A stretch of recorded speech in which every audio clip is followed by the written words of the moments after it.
Well, I'm a Scotsman. I was born in Glasgow, but started moving around shortly after that. But I came back to Scotland and did my undergrad and a master's, and then a PhD in Manchester.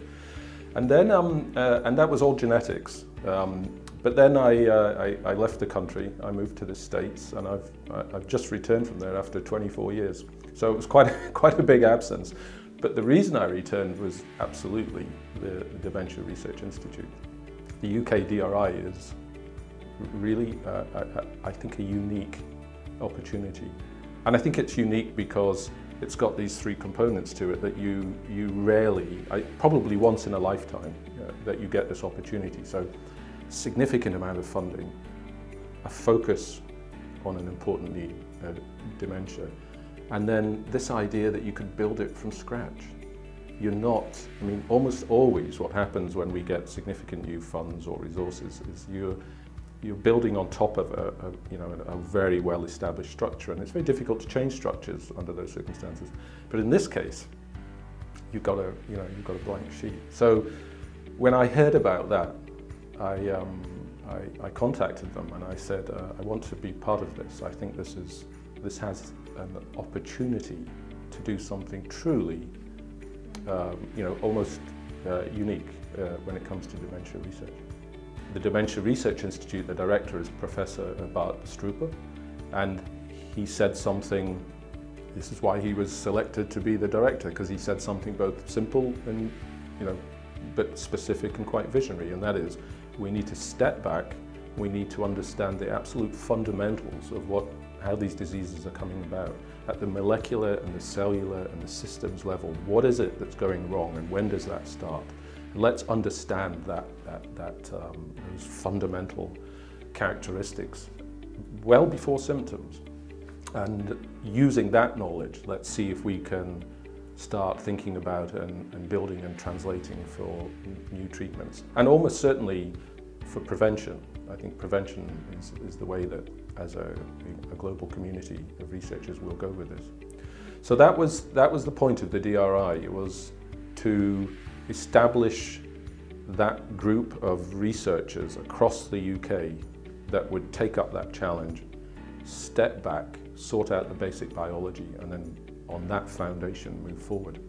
So the structure came about through a series of open competitions across the UK, and essentially there were three parts to that competition. One was identify this visionary leader, and we have Bart, who is one of the world's most recognised dementia researchers.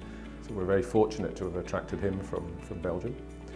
The second one was to invite universities around the UK to express an interest in becoming the hub or the headquarters for it, and UCL won that competition. And then the third part of the competition, if you will, was to invite other universities to propose how they could be a formal part of the DRI, if you like, the spokes. We refer to those as the 5 centres. So starting from the north, we have Edinburgh, and then we have Cardiff, we have Cambridge, we have Imperial, and we have King's joining UCL. So 6 fantastic universities. And in each of those universities, what then happened was there was an opportunity to look across those universities and identify some established, excellent researchers who had something to bring to this question of the basic biology of dementia. And we have that in place now. So we have the 6 universities, and we have 30 group leaders distributed across those 6 universities.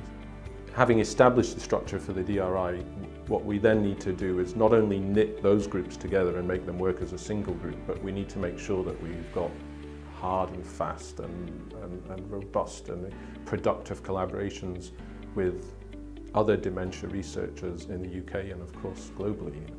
Yeah, the care research agenda is a really interesting one. So, I mentioned that a lot of what goes on in the DRI will be basic biology and basic neurobiology. The care research agenda is a little different. So I think what the UK does very well is it has long established and effective ways of working directly with patients and caregivers in the community, really providing them the sort of support that they need. Of course, there's a lot of research around that. How can we do an even better job of that? with that. And so we're not looking to, what would I say, interfere with that. I think that's very well established. I think it works well. I think there are funds and processes and structures in place to make sure that continues. It's critical. But what we thought we could do, being a more basic biology group, is we could look at that interface with care and think, what if we could come up with some new measures of patients that were very much care relevant, but also relevant to the more basic biology we're doing?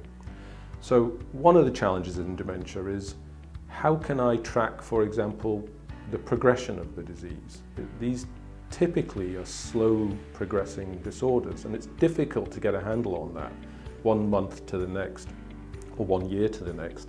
So over the years you'll see a decline in the cognitive abilities of a patient, but actually it's slow and it's sort of noisy data. So we thought maybe we could come up with some new technology that would enable us, for example, to measure that much more accurately and to quantify some of those changes.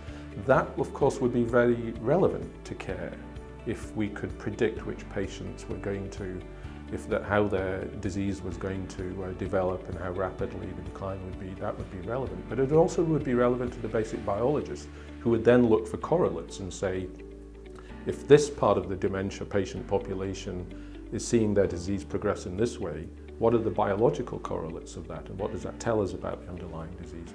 I think one of the big challenges is to make sure that the care research and technology program does not sit independent and separate from the rest of the DRI. We want it to be very much part of the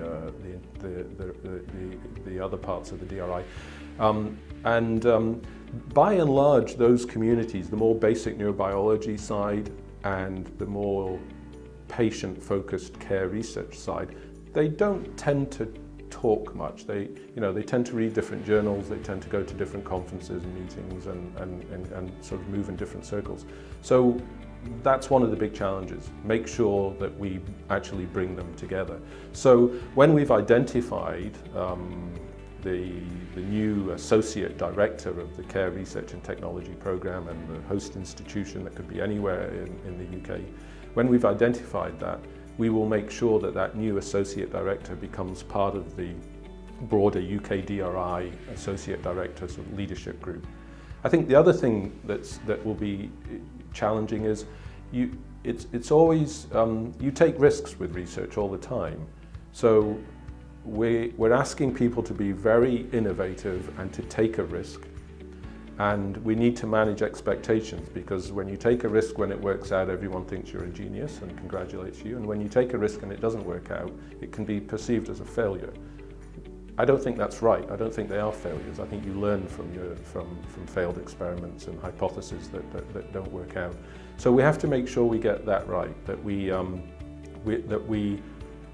give the new associate director and the team that she or he will lead, we need to make sure that they understand that we support a bold, risky idea. The end point, ideally, is that we can prevent dementia. And secondarily, for those who already have it, we can mitigate it or slow the progression. So what you do is you identify the sorts of things that you need to have in place to achieve that. And as long as you keep taking one step at a time, then that's justifiable and that's reasonable. Whether that takes 5 years or 10 years or 20 years or longer, I don't know. And I've stopped being quoted on the 10 years. But somewhere along the line, what we have to do there is we have to make sure that we are genuinely improving our understanding of the basic biology, and we are genuinely improving our understanding of the patient experience and what is changing in those patients. The way that you can assess whether you are making robust and valuable discoveries is you look at who pays attention to your discoveries. So none of us are interested in conducting experiments, getting good results, writing them up and having it sit in a journal, gathering dust. What we do want is for people to read the output, that product of research, and to think, we could use that. You know, we could use that to develop a new drug or a new device or a new approach. And that means industry, almost always. Whether it's startup companies or biotech companies or well-established pharma, when they pay attention to your research, it's a reasonable guess that you're doing something right, because they can see their way to actually applying it to patients. So we'll pay a lot of attention to that. Of course, we will make sure that we're publishing, you know, good research and disseminating it and sharing it with the world. But when a completely objective third party votes with their own resources to pick up your research and develop it, then I think that's an important step. So we'll pay particular attention to that as well.